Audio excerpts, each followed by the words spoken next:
Namaku Rian, sebut saja begitu. Saat ini aku sedang kuliah semester 5. Aku kuliah di kota yang cukup jauh dari kampung tempat aku dan orang tuaku tinggal. Orang tuaku memang tinggal di kampung karena mereka bekerja di sana dan di sanalah mereka lahir, tumbuh dan besar. Orang tuaku memang asli orang kampung. Mereka hanya memiliki 2 anak. Aku salah satunya. Aku merupakan anak pertama mereka. Sedangkan adik bungsuku seorang perempuan yang saat ini masih SMA. Sejak SMA, aku sudah jarang berada di kampung. Karena sejak SMA aku sudah bersekolah di kota. Di kota aku tinggal bersama pamanku yang seorang guru. Kebetulan pamanku dan istrinya tidak mempunyai anak. Jadi aku sudah mereka anggap seperti anak mereka sendiri. Dan hal itu juga yang membuat aku jadi betah tinggal di kota dan jarang pulang ke kampung. Karena jarang pulang ke kampung, aku jadi tidak begitu mengenal orang-orang di kampungku. Begitu juga sebaliknya. Orang-orang jarang yang mengenalku. Pernah pada suatu liburan sekolah, aku pulang ke kampung. Biasanya kalau pulang kampung, aku jarang keluar rumah. Selain karena aku memang cukup pemalu orangnya, aku juga tidak punya teman di kampung. Aku memang biasanya pulang ke kampung naik motor sendiri dengan menempuh perjalanan hampir setengah hari. Suatu malam, karena merasa suntuk di rumah, aku mencoba berkeliling kampung untuk sekedar mencari udara segar. Saat sampai di ujung kampung, aku melihat sebuah pos ronda yang memang sejak dulu sudah berada di sana. Hanya saja aku tidak tahu pasti kalau pos ronda itu selalu dijaga setiap malamnya. Ada 2 orang hansip yang menjaga pos ronda tersebut malam itu. Dengan sedikit ragu, aku pun mencoba mampir di pos ronda tersebut. 2 orang hansip yang sedang berjaga tersebut tersenyum menyambut kedatanganku. "Malam, Pak," sapaku pada salah seorang hansip yang cukup tua, mungkin sekitar 40 tahun usianya.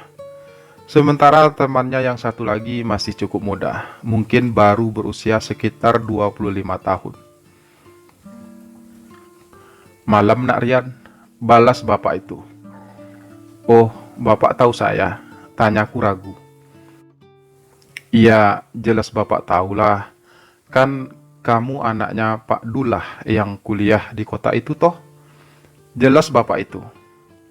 "Iya, Pak," balasku ringan. "Jadi kamu mau kemana?" tanya bapak itu lagi. "Nggak mau kemana-mana sih, Pak. Lagi suntuk aja di rumah. Jadi pengen keliling aja, cari udara segar," jawabku apa adanya. "Iyalah, anak muda zaman sekarang memang suka galau. Apalagi kamu yang biasa tinggal di kota dan selalu ramai setiap malamnya. Sekali-kali pulang kampung ya mungkin terasa sunyi," ucap bapak itu lagi. "Enggak juga sih, Pak. Kadang justru lebih nyaman berada di kampung," balasku pelan. Aku duduk di samping Pak Hansip tua itu. Di label bajunya tertera kalau nama bapak itu adalah Pak Karim. Sementara temannya yang muda sibuk bermain handphone sambil merokok. Nama hansip muda itu Iskandar, sesuai yang tertera di bajunya. Pak Karim kemudian menyalakan sebatang rokok. "Rokok?" tawarnya padaku. "Enggak, Pak, saya enggak merokok," balasku jujur. "Baguslah, kalau bisa jangan sampai merokok ya," ucap Pak Karim sedikit menasihati. "Bapak sendiri kok merokok?" tanyaku cukup berani. "Ya, karena bapak udah terlanjur memulainya ketika muda dulu. Jadi kalau mau berhenti sekarang agak susah, balas Pak Karim. Untuk sesaat kami pun saling terdiam. Aku juga nggak tahu harus bercerita apa dengan Pak Karim, karena aku benar-benar baru mengenalnya. Meskipun setauku, Pak Karim memang asli orang kampung sini. Tapi karena aku yang jarang berada di kampung, aku jadi tidak begitu mengingatnya. Pak Karim, saya pulang sebentar ya. Istri saya kirim pesan, katanya anak kami demam tinggi. Tiba-tiba, si hansip muda yang bernama Iskandar itu berucap memecah keheningan. Oh, ya udah, nggak apa-apa. Kamu bawa aja anak kamu berobat dulu, balas Pak Karim. Sesaat kemudian, Iskandar pun menaiki motor bututnya dan segera berlalu dari situ. Pak Karim gak takut kalau berjaga sendirian, tanyaku setelah beberapa saat kami hanya tinggal berdua. Saya mah udah biasa nak Rian, gak ada juga yang perlu ditakutkan. Lagi pula, kan pos ronda ini gak terlalu jauh dari perumahan warga. Meski kalau udah lewat jam 10 malam seperti ini, keadaan memang sepi, hampir gak ada orang yang lewat. Jelas Pak Karim. Kalau Nak Rian mau pulang, pulang aja. Bapak nggak apa-apa sendiri. Kan ini memang sudah menjadi tugas Bapak setiap malam. Lanjut Pak Karim lagi. Ah, sebentar lagi lah Pak Karim. Rasanya saya masih betah di sini ngobrol sama Pak Karim. Balasku ringan. Aku memang belum berniat untuk pulang. Selain karena aku memang belum mengantuk, aku juga merasa nyaman saat ngobrol bersama Pak Karim. Terus terang, meskipun sudah cukup berumur, Pak Karim masih terlihat tampan. Apalagi postur tubuhnya juga terlihat berotot dan gagah, dibalut dengan pakaian hansip warna hijaunya itu.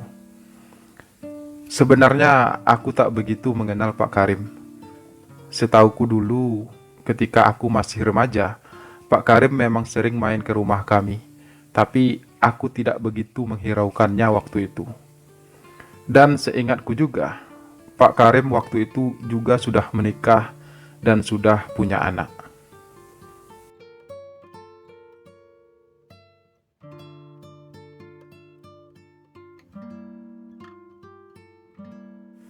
Jadi Pak Karim setiap malam jaga di pos ini. Tanyaku memecah keheningan. Iya Nak Rian, Bapak memang hansip yang paling senior di kampung kita ini. Jadi Bapak yang bertanggung jawab penuh. Setiap malam biasanya teman Bapak bergantian. Kalau malam ini, ya itu tadi, si Iskandar yang jadi teman Bapak. Malam besok beda lagi yang jadi teman Bapak. Tapi kalau Bapak sendiri, ya memang sudah pasti setiap malam di sini. Jelas Pak Karim panjang lebar.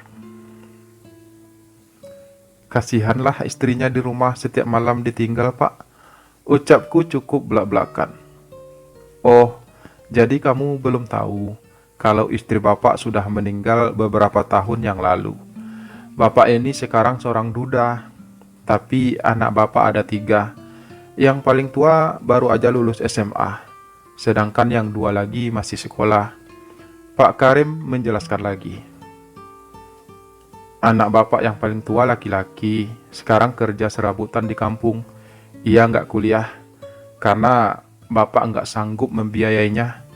Sementara 2 adiknya yang masih sekolah, keduanya perempuan, satunya SMA dan yang bungsu masih SMP. Lanjut Pak Karim. Aku pun manggut-manggut mendengar penjelasan Pak Karim. Sungguh aku benar-benar tidak tahu kalau Pak Karim adalah seorang duda. Hal itu justru membuat aku semakin merasa betah ngobrol bersama Pak Karim. Untuk selanjutnya, Pak Karim pun bercerita banyak hal padaku. Kadang juga ia bertanya beberapa hal padaku, terutama tentang kehidupanku di kota. Kami ngobrol cukup lama, sampai tanpa sadar jam sudah menunjukkan hampir jam 1 malam. Saat itulah Iskandar yang tadi sempat pamit pulang muncul kembali. Pembicaraanku dengan Pak Karim pun terhenti karena kehadiran Iskandar. Dan beberapa saat kemudian aku pun pamit pulang.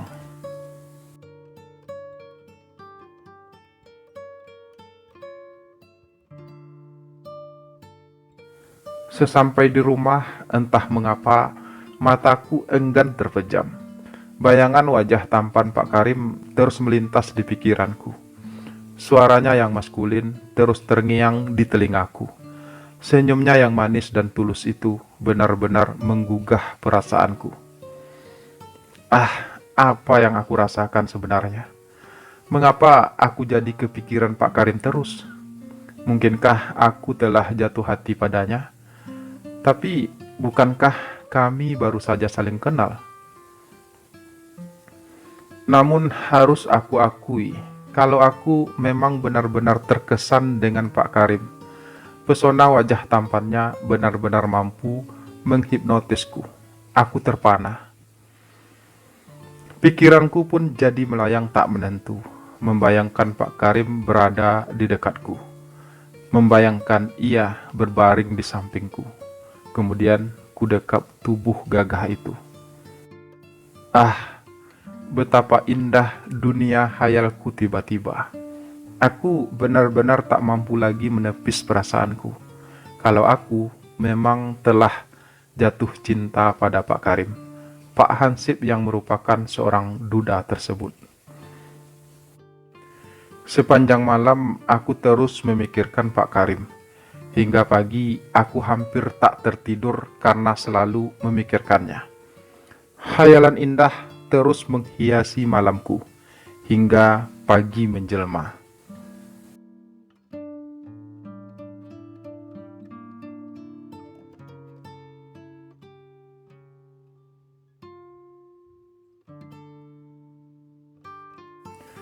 Keesokan malam, aku pun berniat untuk datang ke pos ronda itu lagi. Niatku cuma satu, yakni bertemu dengan Pak Karim. Hanya saja malam itu cuaca sedikit mendung, dan sepertinya sebentar lagi akan turun hujan. Aku jadi khawatir kalau Pak Karim tidak berada di pos ronda karena mau hujan. Tapi aku tetap nekat datang ke sana. Dan betapa beruntungnya aku, karena Pak Karim berada di pos ronda itu sendirian. Sesaat setelah aku sampai ke sana, hujan deras pun turun. Sendirian aja Pak? Tanyaku cukup keras mengimbangi suara hujan. Iya, si Somad yang giliran jaga malam ini belum datang. Dan sepertinya ia memang tidak akan datang karena sudah hujan. Jawab Pak Karim ikut mengeraskan suara. Kamu kok jadi rajin datang ke sini? Hujan-hujan lagi? Ucap Pak Karim lagi sedikit bertanya. Iya Pak, aku merasa nyaman ngobrol sama Pak Karim. Balasku sedikit terbuka. Kamu gak takut malam-malam begini hujan lagi? Tanya Pak Karim. Karena ada Pak Karim, untuk apa saya takut? Balasku yakin. Kamu bisa aja Nak Rian. Aku nggak bisa menjamin keamanan kamu loh. Aku hanya punya senjata pentongan ini, ucap Pak Karim sambil mengangkat pentongan yang sejak tadi ia pegang. Pentongannya besar Pak, jadi aku merasa aman, balasku dengan maksud tertentu. Kamu mau pegang pentongannya buat jaga-jaga? Takut kalau ada ular naik ke pos. Biasanya kalau hujan banyak ular yang berkeliaran. Suara Pak Karim terdengar samar-samar karena suara hujan semakin deras. Aku mau pegang pentongan yang lain aja Pak. Boleh? Tanyaku sengaja mengecilkan suara agar Pak Karim tidak terlalu menyimak. Pentongan yang mana lagi? Bapak hanya punya satu pentongan ini, balas Pak Karim. Sepertinya ia tak begitu paham maksudku. Kan ada pentongan satu lagi Pak, pasti besar juga kan? Ucapku semakin ceplas-ceplos. Suasana malam itu memang membuat pikiranku melayang kemana-mana. Untuk beberapa saat, Pak Karim pun menatapku penuh tanya. Sepertinya ia mulai mengerti arah dan tujuan pembicaraanku. "Kamu suka main pentongan?" tanya Pak Karim akhirnya. "Enggak semua pentongan, Pak. Tapi pentongan Pak Karim sepertinya cukup menarik untuk dimainkan," ucapku membalas. Pak Karim terdiam kembali. Ia sepertinya tak menyangka kalau aku akan berani berkata demikian padanya. Pentongan Pak Karim kan udah lama nggak digunakan. Jadi sekali-kali bolehlah Pak aku mainkan daripada nganggur aja kan. Ucapku lagi.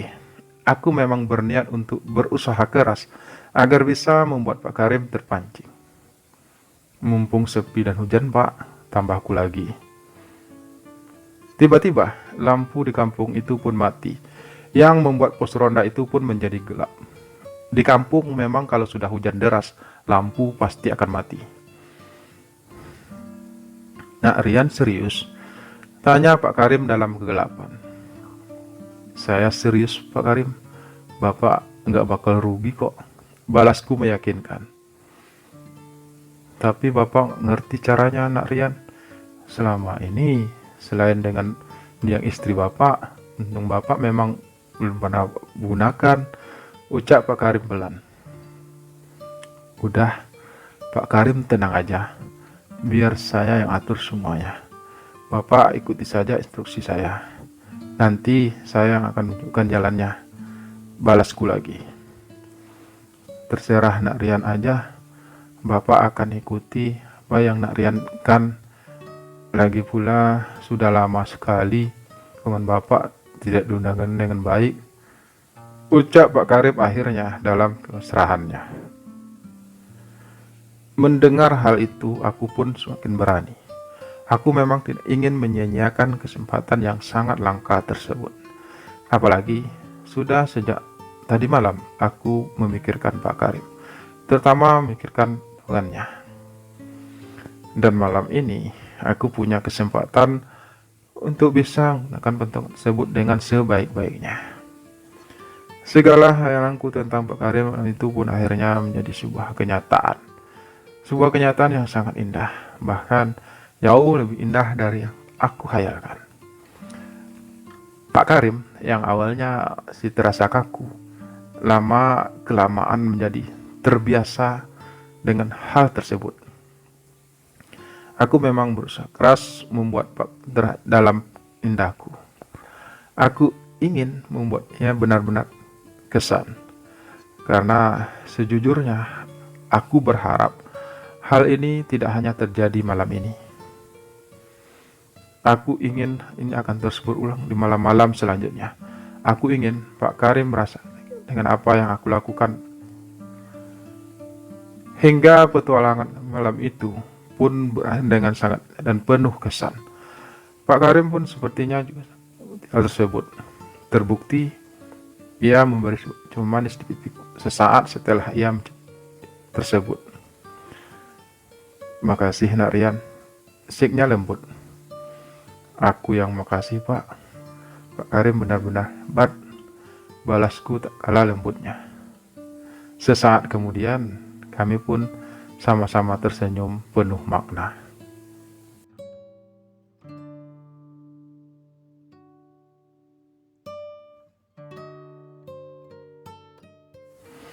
Malam-malam selanjutnya, hal itu pun semakin sering terjadi. Kami semakin sering melakukannya. Pak Karim benar-benar dengan apa yang aku lakukan padanya. Sepertinya ia menemukan tempat untuk mencurahkan segala kesepiannya selama ini. Ia bagai mendapatkan setetes air di tengah kegersangan hidupnya. Dan aku berusaha untuk memberikan yang terbaik padanya. Karena aku memang telah jatuh cinta kepada Pak Karim. "Berapa lama lagi kamu libur?" tanya Pak Karim suatu malam. "Masih lama Pak, sekitar 2 minggu lagi," jawabku. "Nanti kalau kamu udah berangkat kuliah, Bapak jadi kesepian lagi dong," ucap Pak Karim. Pak Karim tenang aja. Nanti aku akan sering-sering pulang kampung, Pak. Jika perlu, setiap minggu aku akan pulang. Balasku yakin. Bapak benar-benar membutuhkan Nak Rian di sini. Ucap Pak Karim sendu. Iya, Pak. Aku juga sangat membutuhkan Bapak. Aku sayang sama Pak Karim. Balasku. Bapak juga sayang sama Nak Rian. Ucap Pak Karim lirih. Dan begitulah, aku pun akhirnya menjalin hubungan cinta dengan Pak Karim, si hansip kampung yang gagah dan seorang duda itu. Lalu, seperti apakah kelanjutan kisahku bersama Pak Karim? Mungkinkah kami akan tetap bersama meski terpisah jarak yang cukup jauh? Simak kelanjutannya di channel ini ya, atau bisa langsung klik linknya di deskripsi video ini. Terima kasih sudah menyimak video ini sampai selesai. Semoga terhibur. Salam sayang selalu buat kalian semua dan sampai jumpa lagi. Mwah.